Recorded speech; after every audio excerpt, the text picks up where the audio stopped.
YouTube Tamil மக்களுக்கு வணக்கங்க. இன்றைய தலைப்பு நெஞ்சு எரிச்சல், வயிறு உப்பிசம்.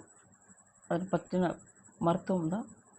ஈஸியான மெத்தடு. நம்ம வீட்டில் இருக்கிற பொருளை வச்சே நம்ம சரிப்படுத்திக்கலாம். இதுக்காக நம்ம கடையில் விற்கிற எந்த ஒரு பொருளையும் நம்ம யூஸ் பண்ணணும் அவசியம் இல்லை. ஒரு பக்கம் காசும் விரையும், ஆனால் நமக்கு அது கெமிக்கலும் கூட. அதனால் நம்ம முதல்ல பார்க்கலாம். இப்போ உங்களுக்கு நெஞ்சு எரிச்சல் எதால் வருது பார்த்தீங்கன்னா, அதாவது எண்ணெய் சுட்ட எண்ணெயில் நீங்கள் சாப்பிட்றது, சுட்ட எண்ணெயில் திரும்ப திரும்ப ரீயூஸ் பண்ணி நம்ம சமைப்போம் இல்லைங்களா, அந்த எண்ணெயாலையும் வரும். அடுத்தது பார்த்திங்கன்னா, நம்ம கடைகளில் வாங்குவோம் இல்லைங்களா, அவங்க எப்பவுமே ரீயூஸ் எண்ணெய் தான் கடையில் ஹோட்டல் சாப்பாடு எல்லாமே இருக்கும். அதாவது ஃப்ரைட் ரைஸும் சரி, பிரியாணியும் சரி சாப்பிட்டாலும் சரி, அதேமாதிரி நம்ம வீட்டிலே சமைக்கிற உணவு பார்த்திங்கன்னா, எண்ணெய் மிகுதியாக இருந்தாலும் இல்லை செரிமானம் கோளாறு இருந்தாலும் நெஞ்சு எரிச்சல் வரும். இதே நமக்கு அம்னீஷனாக இருக்கும். நம்மளால் சரியாக நம்மளோட உடல் இயங்காது. ஒரு மாதிரி, அதாவது தேவையில்லாத ஒரு பிரச்சனையாக நமக்கு இருக்கும். அதுக்கு ஒரே வைத்தியம் தாங்க, ஈஸியான மெத்தட். என்ன பார்த்தீங்கன்னா, எலுமிச்சம்பழம் எடுத்துக்கங்க. ஒரு பழம் முழுசாக எடுத்துக்கங்க. அதை நீங்கள் எப்பயும் நம்ம நார்மலாக குடிக்கணும். எலுமிச்சம்பழம் ஜூஸ் தான். நீங்கள் புழிஞ்சிட்டு சர்க்கரை போட்டு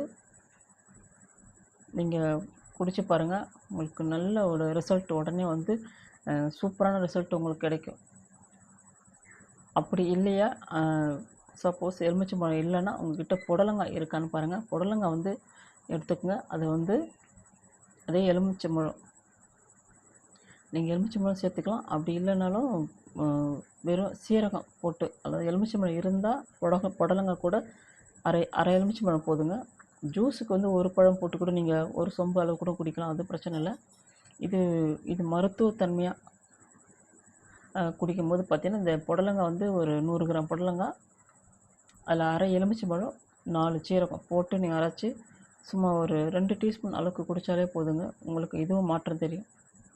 இது 2 அது மெயின் எலுமிச்சம்பழம் ஜூஸ் தாங்க உங்களுக்கு நல்ல. நீங்கள் நீங்கள் அந்த ஒரு பழம் புழிஞ்சால் நீங்கள் ஒரு சொம்பு அளவுக்கு நீங்கள் ஜூஸ் எடுக்கலாம். உங்களால் எவ்வளோ முடியுமோ நீங்கள் குடிச்சிங்கனாலே உங்களுக்கு அந்த நெஞ்சு எரிச்சல், அதுக்கப்புறம் அதாவது சாப்பிடவே முடியாது, ஒரு மாதிரி எகுத்துட்டு வரும் இல்லைங்களா, அந்த மாதிரி விஷயத்துக்கும் இந்த எலுமிச்சம்பழம் ஜூஸு. அப்படி இல்லைன்னா புடலங்காய் ஜூஸு ரொம்ப எடுக்கக்கூடாதுங்க. ஒரு 2 இல்லை 3 ஸ்பூன் மட்டும்தான். அதாவது நீங்கள் அரைக்கிறது நிறைய தான் சாறு வரும். தண்ணி விடாமல் நீங்கள் அரைக்கணும். அரைக்கிறது நிறைய தான் சாறு வரும். நீங்கள் அதிகமாக நீங்கள் சாறு எடுத்துக்கூடாது. ஏன்னா அது மருந்தாக யூஸ் பண்ணுறோம். இது ப்ராக்டிக்கல்னால் அது தியரி மாதிரி தான்.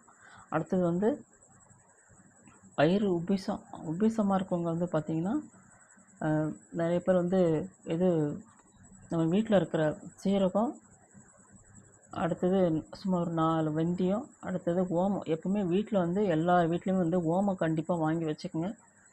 ஏன்னா அது ரொம்ப அதாவது எந்த ஒரு பல்ஸு நமக்கு மூச்சு ப்ராப்ளம் இருந்தாலும் சரி, பல்ஸ் ப்ராப்ளம் இருந்தாலும் சரி, ஓமத்தை கொதிக்க வச்சு குடித்தாலே நமக்கு கொஞ்சம் ஓரளவுக்கு நம்ம ஹாஸ்பிட்டல் போகிற வரைக்கும் நமக்கு பிரச்சனை வராது. சரி, நமக்கு வயிறு உப்பிசத்துக்கு இது பாருங்கள். அதாவது ஒரு ஸ்பூன் அளவுக்கு ஓமம் எடுத்துக்கோங்க. அதில் சீரகம் சும்மா ஒரு 1/4 டீஸ்பூனு, அடுத்தது கொஞ்சம் அதே 1/4 டீஸ்பூனுக்கு வெந்தயம் எடுத்துக்கிட்டால் போதும். அவ்வளோதாங்க. நீங்கள் கொதிக்க வைங்க. கொதிக்க ஒரு கிளாஸு, இது நீங்கள் ஒரு கிளாஸ் அளவு கூட நீங்கள் முழுசாக குடிக்கலாம். அதனால் நீங்கள் ஒரு கிளாஸ் குடிக்கணும்னு ஆசைப்பட்டீங்கன்னா 1/2 கிளாஸ் தண்ணி வைங்க. அரை கிளாஸ் தண்ணி அளவுக்கு கொதிக்கட்டும். கொதித்து சுண்டுற அளவுக்கு வந்துச்சுன்னா ஒரு கிளாஸ் இல்லை 3/4 கிளாஸ் வந்த அளவுக்கு நீங்கள் குடித்தாலும் நல்லது தான். அதில் நாட்டு சர்க்கரை சேர்த்துக்குங்க. நாட்டு சர்க்கரை சேர்த்து நீங்கள் குடிக்கும்போது இந்த வயிறு உப்பிசம் உங்களுக்கு கண்டிப்பாக அந்த நிவாரணம் கிடைக்கும். அப்படி இல்லையா, இன்னொரு பாயிண்ட்டுன்னா இதே தாங்க. புடலங்காய் 100 கிராம் புடலங்காய் எடுத்துக்கோங்க. எலுமிச்சம்பழம், அரை எலுமிச்சம்பழம், சீரகம். இதுவும் அக்யூரேட்டாக உங்களுக்கு நல்லா சரி பண்ணுங்க. இது 2 விஷயந்தான். இதை போட்டு நீங்கள் மிக்சியில் அடிச்சுட்டு தண்ணி விட வேணாம். தண்ணி விடாமல் வரும்போது அந்த எவ்வளோ தண்ணி இருக்கோ, அதாவது பார்த்திங்கன்னா அதில் நிறைய வரும். ஒரு 2 பாலாடைக்கு மேலே வரும். நீங்கள் எடுக்க வேண்டியது ஒரு 2 ஸ்பூன் இல்லைன்னா 3 ஸ்பூன் அளவுக்கு அழகாக அளந்து எடுங்க. இது எடுத்தாலே போதும். சப்போஸ் உங்களுக்கு சரியாகலைன்னா திரும்ப ஒரு 3 ஹவர்ஸ் இல்லை 2 ஹவர்ஸ் கழித்து நீங்கள் திரும்பி அதேமாதிரி 2 ஸ்பூன் ஒரு 3 ஸ்பூன் எடுத்திங்கனாலே போதும். உங்களுக்கு அக்யூரேட்டாக அந்த வயிறு உப்பிசம் எல்லாம் சரியாகிடும். அதேமாதிரி நெஞ்சு எரிச்சலும் அதே மாதிரி தான். ஒன் டைம் நீங்கள் சாப்பிட்டு பார்த்தீங்கன்னா கொஞ்சம் சரியாகலாம். கொஞ்சம் ஒரு 2 ஹவர்ஸ் கழிச்சு நீங்கள் சாப்பிட்லாம். ஆனால் மெயின் அதுக்கு வந்து நெஞ்சு எரிச்சலுக்கு வந்து எலுமிச்சம்பழம் ஜூஸ் தாங்க மெயினாக நல்லா கொஞ்சம் கேட்குது. 100% கேட்குது. பாருங்கள், அதேமாதிரி நீங்கள் வந்து ரீயூஸ் எண்ணெயை வந்து அதிகமாக வந்து யூஸ் பண்ணாதீங்க. ஒன் டைம் ஒரு வாட்டி நம்ம வந்து பூரியோ இல்லை அப்பளமோ நீங்கள் பொரிச்சு எடுத்தீங்கன்னா அதோட நீங்கள் குழம்புக்கு தாளிக்க மட்டும் வச்சுக்கலாம். 2வது திரும்ப திரும்ப அதில் பூரி சுடுறதா இருக்கட்டும், இல்லை அதாவது அப்பளம் பொரிக்கிறதா இருந்தாலும் சரி, திரும்ப திரும்ப அந்த எண்ணெயை காய்ச்சும் போது அதில் இருக்க சத்து வந்து இழந்துரும். அதாவது ஜீவசத்து வந்து உயிர் சத்து அதில் இல்லாமல் போயிடும். அதனால தான் சொல்கிறது, ஒரு எண்ணெயை காய்ச்சறதுக்கு முன்னாடி உயிர் சத்து இருக்கும். எண்ணெயை காய்ச்சினதுக்கப்புறம் பார்த்திங்கன்னா உயிர் சத்து இருக்காது. அதனால் ஒரு முறை நீங்கள் யூஸ் பண்ணும்போது அது தெரியாது. ஆனால் திரும்ப திரும்ப யூஸ் பண்ணும்போது அந்த ஜீவசத்துக்கள் குறைஞ்சி போகிறதால தான் நமக்கு வந்து அது நமக்கு வந்து உடலோடு சேராது. அதுதான் பாயிண்ட்டு. அதுதான் நம்ம நெஞ்சு எரிச்சல், அதாவது ஜீரணிக்க அதுக்கு தன்மை எல்லாமே வந்து பார்த்திங்கன்னா இந்த மாதிரி பாயிண்ட்டு தான். ஆனால் நிறைய பேர் இப்போ முன்னையோட குறைச்சிக்கிட்டாங்க. அது ஏன்னா ஊடகங்கள் மூலிமா நிறைய பேர் ரீயூஸ் என்ன பண்ணுறதில்ல. ஆனால் கடைகள் அப்படி கிடையாது. அவங்க மீனை பொரிப்பாங்க, இது சிக்கன் பொரிப்பாங்க. கடைங்களுக்கு உண்டான வேலை ஃப்ரைட் ரைஸ்க்குனால சிக்கனை வந்து பொரிச்சு தானே எடுப்பாங்க. அந்தமாரி பண்ணுவாங்க. அந்த எண்ணெயை வந்து மறுநாளும் அதேமாதிரி பொரிப்பாங்க, மறுநாளும் பொரிப்பாங்க. அவங்க அதிலே வந்து ஃப்ரைட் ரைஸோ இல்லை பிரியாணியோ எல்லாமே செய்யும்போது இன்னும் வாசனை கமகமன்னு இருக்கும். ஆனால் நமக்கு தெரியாது. பொரிச்ச எண்ணெயில் திரும்ப நம்ம கூட வீட்டில் பாருங்கள், நீங்கள் ஏன்னா மீனோ இல்லை சிக்கனோ இல்லை மட்டனோ நீங்கள் வந்து பொரிச்ச எண்ணெயை வந்து நீங்கள் சமைச்சு பாருங்கள். அதாவது பிரியாணியிலே ஃப்ரைட் ரைஸில் செஞ்சு பாருங்கள். அது தனியாக ஒரு அந்த வாசம் ஃப்ளேவர் தனியாக இருக்கும். அதே மாதிரி தான் கடைகளில் விற்கிற அந்த உணவும் சரி, இந்த ரீயூஸ் பண்ணி கொடுக்குறதால அது வந்து கூடவே வந்து நமக்கு இந்த புதினா சாஸு, வெங்காயம் இதெல்லாம் சாப்பிடும்போது ஓரளவுக்கு தெரியாது. ஏன்னா அது வந்து ஜீரண சக்தி கொண்டு போயிடும். அதெல்லாம் இல்லாத பட்சத்தில் ஜீரண மண்டலத்துக்கு சரி வராது. அதனால தான் வந்து நெஞ்சு எரிச்சல், வயிறு உப்பிசம் அதெல்லாம் கொடுக்காது. மெயினாக வந்து இந்த ஹோட்டல் உணவுனாலே பார்த்திங்கன்னா அந்த சோடா மாவு இல்லாமல் கண்டிப்பாக அவங்க யாருமே வடிக்கிறதே கிடையாது. ஏன்னு கேட்டிங்கன்னா சோடா மாவு போட்டால் தான் சாதம் வந்து பளபளன்னு இருக்கும்.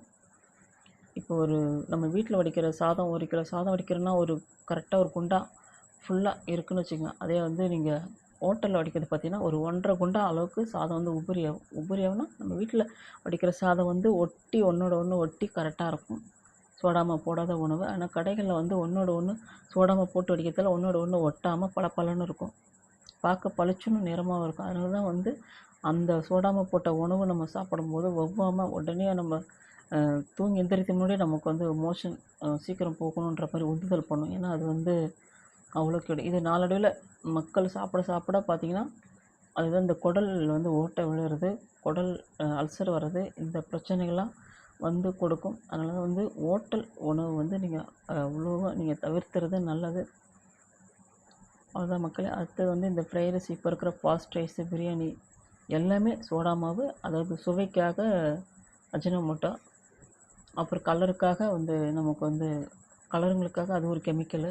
இது மாதிரி நிறைய ஒரு பிரச்சனை இருக்குது. நீங்கள் ஹோட்டலில் சாப்பிடணும் என்றைக்கு ஆசைப்பட்டு என்றைக்கோ ஒரு நாள் நீங்கள் சாப்பிட்ணும் சாப்பிட்டுக்கலாம். ஆனால் அந்த ரெகுலர் தன்மை நீங்கள் வச்சுக்காதீங்க. நம்ம உடலை கெடுத்துக்காதீங்க.